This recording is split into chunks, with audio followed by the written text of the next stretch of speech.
What's up, guys? Teacher Greg here, and welcome back to Teacher Greg Cast, sua aula de inglês diária, aquele podcast para você ouvir em um momento cotidiano, onde você quer aproveitar esse momento com mais qualidade, e aí, por que não, aprendendo inglês. Então, sejam muito bem-vindos de volta ao nosso podcast. Antes de irmos para a nossa aula de hoje, deixa eu perguntar, você já testou gratuitamente o aplicativo da Idiomus? Olha, se você ainda não fez isso, recomendo fortemente que você vá lá e teste, porque você vai estar aprendendo com resumos de textos de extrema qualidade. São resumos de texto de desenvolvimento pessoal, carreira, finanças, business, marketing, enfim, uma série de conteúdos de valor para o seu crescimento pessoal e profissional, e de cara você aprende inglês junto neste processo. Então, teste hoje gratuitamente o aplicativo da Idiomus e aproveite os seus benefícios. Então, nosso today's topic é doubt and question. Doubt and question, essas duas palavrinhas que geram dúvida para nós brasileiros quando usar, como usar. Então, vamos reler uma notícia aqui que tem a ver com política, ok? Uma notícia sobre política e também sobre negócios internacionais, né? Acho que está tudo relacionado aqui. Nossa headline: Regulatory equivalence with EU could put deal with US in doubt. Ok? Nossa source: Financial Times. Então, se você tem interesse em ler completamente a notícia, porque retiramos aqui um trecho dela, você pode procurar no Financial Times esta headline: Regulatory equivalence with EU could put deal with US in doubt. Ok?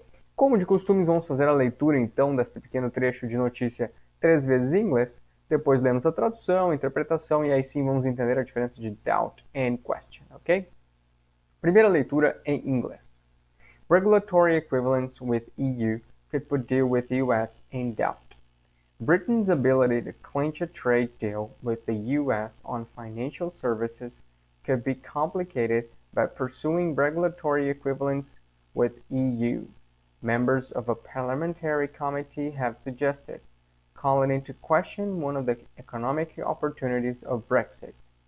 This week, the UK government set out its mandate for negotiating a wide-ranging free trade agreement with Washington, which included an early accord on exporting financial services. Former banker Hugh Trenchard, who has worked for several UK institutions in Japan, said that agreeing equivalence with EU regulation could deter international partners who require Britain to be more flexible.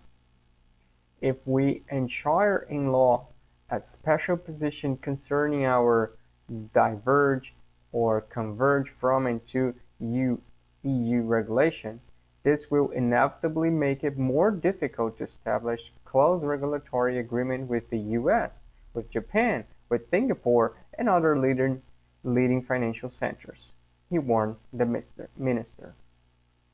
Leitura pesada um pouquinho, né? Porque vocabulário financeiro, econômico, político sempre é mais detalhado, né? Com palavras mais requintadas, vamos chamar assim. Então vamos à segunda leitura em inglês e depois mais uma leitura e aí sim a tradução. Segunda leitura em inglês. Regulatory equivalence with EU could put deal with US in doubt. Britain's ability to clinch a trade deal with the US on financial services could be complicated by pursuing regulatory equivalence with the EU, members of the parliamentary committee have suggested, calling into question one of the economic opportunities of Brexit. This week, the UK government set out its mandate for negotiating a wide-range free trade agreement with Washington, which included an early accord on exporting financial services. Former banker Hugh Trenchard, who has worked for several UK institutions in Japan, said that agreeing equivalence with EU regulation could deter international partners who required Britain to be more flexible.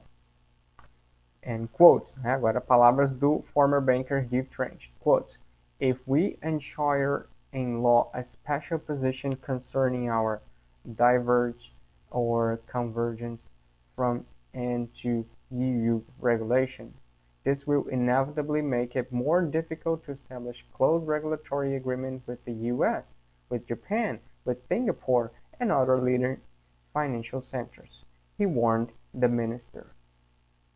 Terceira leitura em inglês, para não ficarem dúvidas quanto à pronúncia. Regulatory equivalence with EU could put deal with US in doubt. Britain's ability to clinch a trade deal with the US on financial services could be complicated by pursuing regulatory equivalence. With the EU, members of the Parliamentary Committee have suggested, calling into question one of the economic opportunities of Brexit. This week, the UK government set out its mandate for negotiating a wide-ranging free trade agreement with Washington, which included an early accord on exporting financial services. Former banker Hugh Trenchard, who has worked for several UK institutions in Japan, said that agreeing equivalence with EU regulation could deter international partners who require Britain to be more flexible. If we enshrine a law, a special position concerning our divergence or convergence from and to EU regulation, this will inevitably make it more difficult to establish close regulatory agreement with the US, with Japan, with Singapore, and other leading financial centers, he warned the minister. Agora vamos entender aqui por cima o que está acontecendo, tá? Antes de vermos a tradução, e aí vocês vão entender completamente. O que aconteceu aqui? Existe uma comissão lá do parlamento inglês, parlamento britânico, por assim dizer, que está aqui levantando a bandeira de que existe um risco de a Grã-Bretanha não conseguir fechar um acordo um acordo de negócios, né?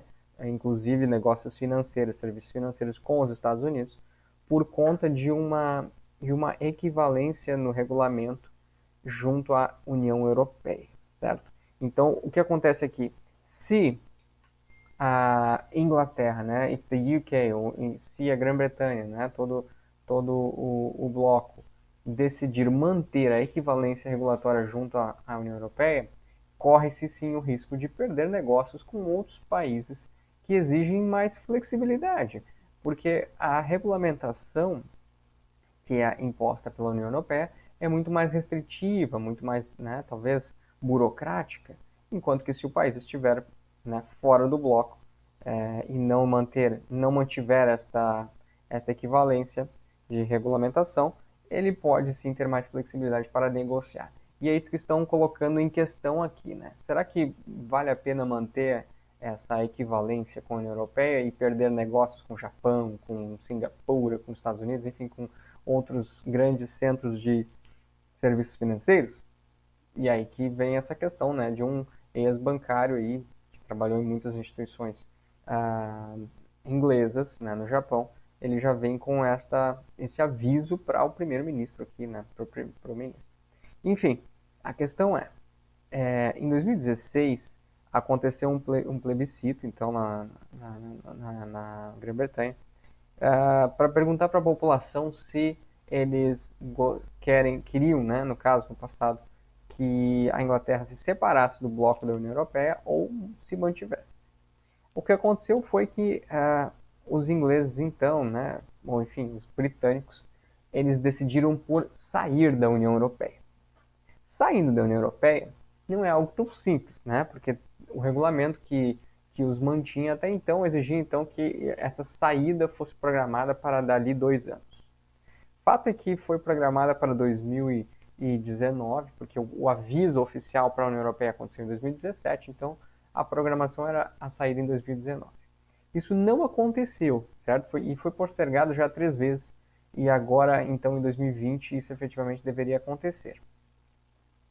Essa não saída, ou seja, essa retirada, né, esse acordo de retirada, como ficou conhecido, ele não aconteceu muito bem, porque as propostas foram negadas, né, as propostas negociadas aí pela primeira-ministra, elas a Theresa May, foram negadas pelo parlamento inglês, então não foram propostas aceitas.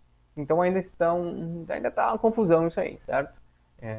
Lá em 2016 mesmo, quando o plebiscito votou então pela retirada, né, pela saída, né, do bloco da União Europeia, o atual, então, primeiro-ministro, o Cameron, renunciou ao cargo, né, então foi algo que já vem abalando politicamente o país há muito tempo, certo?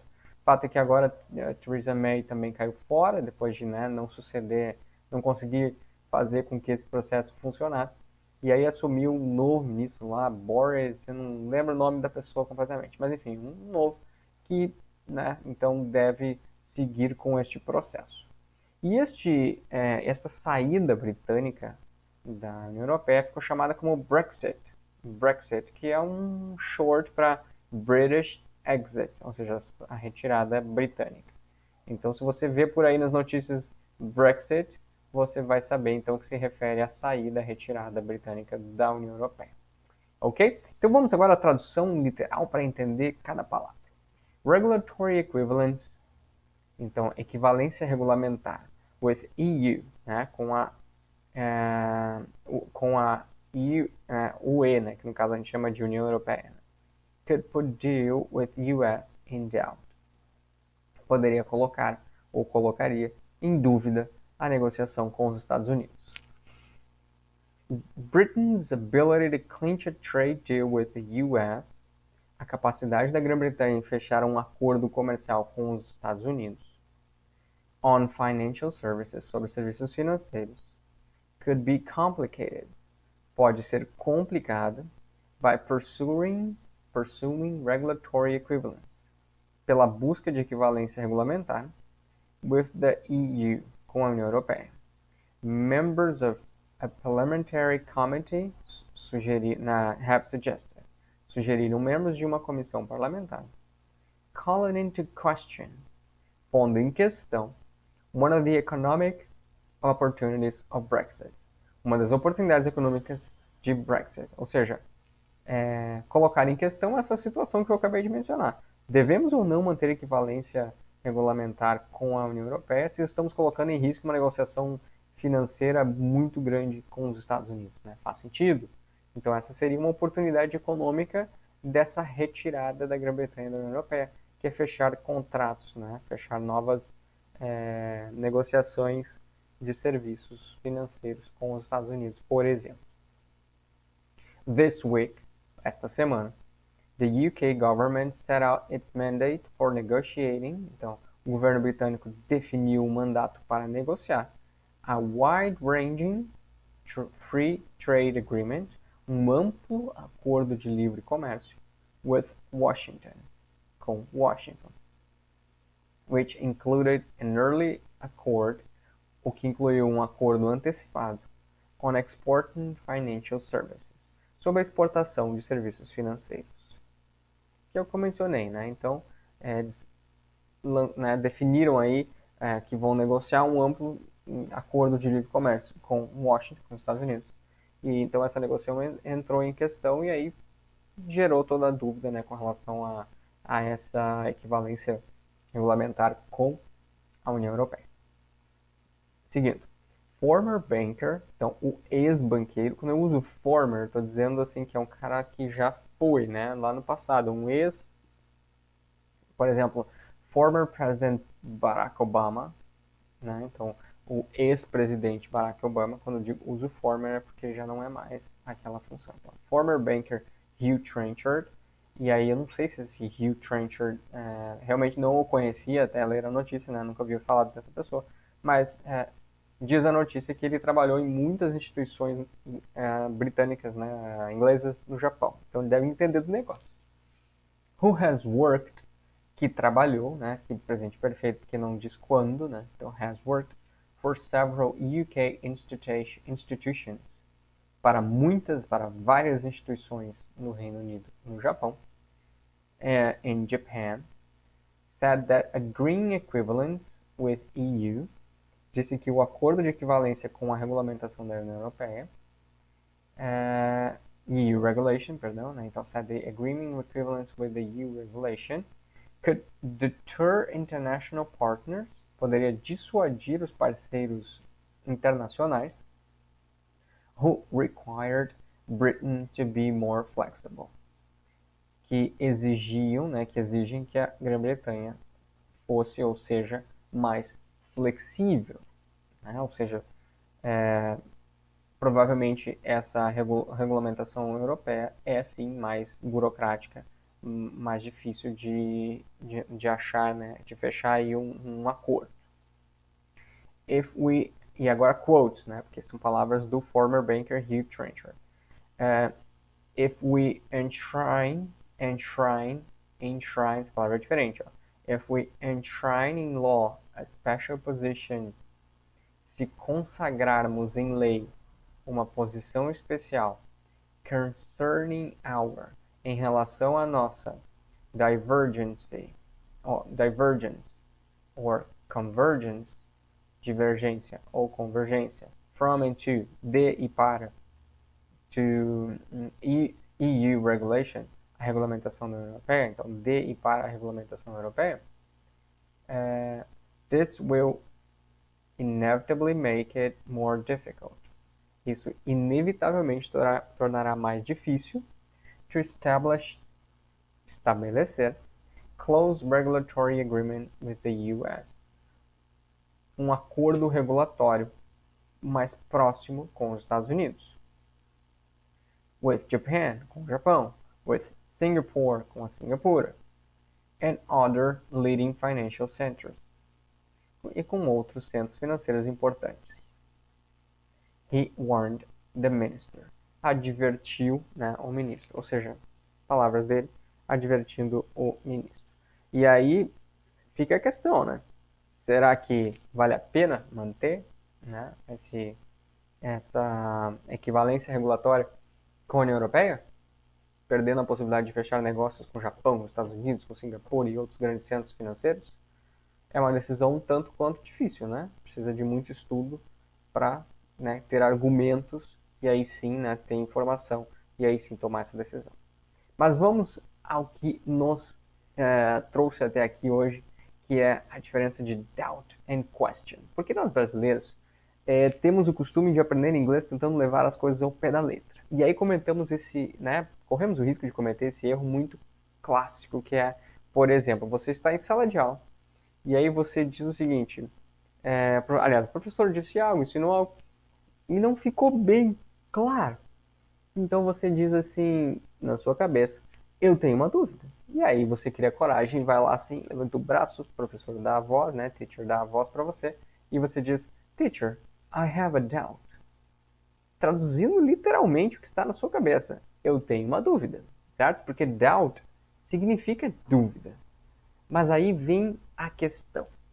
Quando a gente quer expressar isso de que a gente quer fazer uma pergunta, que a gente tem uma dúvida sim, mas é algo que a gente precisa perguntar a respeito, né? Ou seja, buscar informações, a gente tem que usar a palavra question. Então, sempre que você tiver uma dúvida e levantar o braço para perguntar para alguém sobre isso, você vai dizer assim, excuse me, I have a question. Or I have a few questions, né? Se forem mais de uma, né? Eu tenho algumas dúvidas aí. I have a few questions. Certo? Então você vai usar question. E qual é a definição de question? A sentence or phrase that asks you for information. Então, é uma sentença ou frase que lhe peça informações, ou seja, eu vou introduzir que eu vou pedir informações, certo? E doubt, a gente pode sim usar com o sentido de dúvida, afinal de contas essa é a tradução. Mas é quando a gente tem uma dúvida mais profunda, mais filosófica, sabe? É tipo assim, a state of being uncertain about something. Um estado de incerteza sobre algo. Or not trusting someone. Ou de não confiar em alguém. Or something, né? Ou algo. Então é algo mais profundo. Dúvida é quando assim, aconteceu, te contaram tal história e você diz assim, ok, but I have my doubts. Né? Tá bom, pode ser que, né, a sua versão aí da história seja essa, mas eu tenho minhas dúvidas. Então é algo que você não está exigindo uma resposta. Não é uma dúvida na qual você vem assim, teacher, I have a question. How do you say that again? Né? Como se você não tivesse entendido a pronúncia de alguma palavra. How do you say that again? Então, could you say that again? Would you please say that again? Pode ser mais educado, né? Mas a questão é, doubt é algo mais profundo. Question é algo mais, né, do momento ali, para você exigir uma informação em troca. Então, para ficar mais claro, então, eu trouxe só mais um exemplo com cada uma aqui. Por exemplo, alguém lhe conta, né, alguma história e você diz, ok, it's clear, there are no doubts, certo? It is clear, there are no doubts. Está claro, não há dúvidas. E se algum dia, de novo, peço perdão aqui para que você, se algum dia, em algum momento, isso aqui se tornar um vídeo, acabei de perceber um erro gramatical aqui, então vou corrigi-lo, né? Mas vou corrigi-lo e nesse momento você não terá como ver isso. Mas que bom que o teacher está aqui, né, com as suas anotações e você está só me ouvindo, porque a pronúncia está correta, mas o teacher acabou de perceber que escreveu algo errado. E olha só, percebam, o erro faz parte do aprendizado, então não tenho medo de errar. Mas vamos lá. It's clear, there are no doubts. Então, ou seja, está claro, não há dúvidas. E está resolvido. Agora, he posted a question on the online forum. He posted a question on the online forum. Ele postou uma pergunta no fórum online. Certo? Porque o quê? Ele pode ter postado uma dúvida, certo? Mas em formato de pergunta, para exigir informações em troca. Então, sempre que forem se deparar com essa situação, ok, vocês têm doubt? Yeah, I am in doubt. Você pode dizer assim, eu estou em dúvida. I have my doubts. Eu tenho minhas dúvidas. Algo filosófico. Agora, se você quer perguntar algo, I have a question. Excuse me, I have a question. Certo? E aí já vai, would you please something? Já pede com educação. Ok, guys? Espero ter ajudado. Espero que tenha ficado claro. Qualquer dúvida, escreve pra gente. Não, né? Estamos sempre aqui disponíveis. Se quiser visitar o meu Instagram, Teacher Greg, procura lá, @Teacher Greg. Também é um canal que eu respondo muita pergunta, porque é algo que eu acesso diariamente. Ok? E para encerrar aqui, não esqueçam de testar gratuitamente o app da Idiomus, onde você vai ter acesso a inúmeros resumos de textos de valor, de muito valor, porque são textos de finanças, desenvolvimento pessoal, carreira, business, enfim, é muita coisa de valor para você se desenvolver pessoal e profissionalmente e aprender inglês ao mesmo tempo. Ok? Fica a dica, um grande abraço, Teacher Greg, see you later.